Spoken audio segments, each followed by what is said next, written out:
नमस्कार शेतकरी बंधूंनो. आज आपण खरबूज शेतीमधला भाग एक पाहत आहोत. खरबूज शेतीमध्ये आता ह्याच्यात पेरू आहे. पेरूमध्ये खरबूज लावलेले आहेत.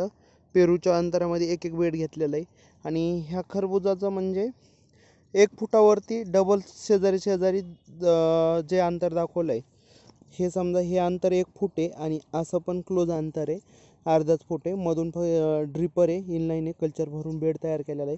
ह्याच्यामधील पहिली गोष्ट, ह्याच्यामध्ये झिगझॅग पद्धतीने रोप लावलेलं असतं. म्हणजे हे रोप असतं, ह्याच्यानंतर हे रोप नसतं, डायरेक्ट ते रोप असतं, त्याच्यानंतर डायरेक्ट हे रोप राहील. पण ह्याच्यामध्ये शेजारी शेजारी शेजारी असे रोपं लावलेले आहेत. ह्याच्यामुळे उत्पन्न जास्त वाढतं. ह्याला खायला जास्त द्यावं लागतं. न्यूट्रिशन व्यवस्थित प्रोव्हाइड केलं तर ह्याच्यात म्हणजे जर एकरी तुम्ही 6,000 झाडं बसवत असाल तर ह्याच्यात तुम्हाला तुमचे 12 बसतील. दुप्पट उत्पन्न होईल, ही दुसरी गोष्ट. आणि पेरू समजा दुसरं फळबाग असेल तुमची छोटी 2 वर्षाची, तर त्याच्यामध्ये आंतरपीक म्हणून पण ही गोष्ट तुम्हाला घेता येईल. ह्याच्यामध्ये आता साधारणतः हे 15 ते 20 दिवसाचं आहे. ह्याच्यावरती एक पहिली फवारणी बायो 303ची आणि त्याच्याबरोबर दमन प्लस गेलेलं आहे. दमन प्लस फुलोऱ्यासाठी असतं पण टॉनिक म्हणून गेलेलं आहे. पण ह्याच्यानंतर मग परत खालून 19 स्टार्टर ग्रेड चालू झालेला आहे.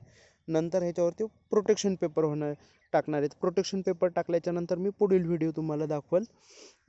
खरबूज शेती खरंच ही पैशाची शेती असते. साधारणतः एकरी खर्च 45-50 हजार रुपये लागवड, सगळ्या गोष्टी येतात. ड्रीप बीप त्याच्यामध्ये अलग राहतं. पण तरी साधारणतः ड्रीप मल्चिंग तुम्हाला 2 पिकाला उपयोगी येईल. आत्ता सध्या जर म्हणजे खरबूज शेती पाहिलं तर तसे प्लस दृष्टिकोन आहे आणि प्रॉफिटेबल आहे. धन्यवाद. थँक्यू.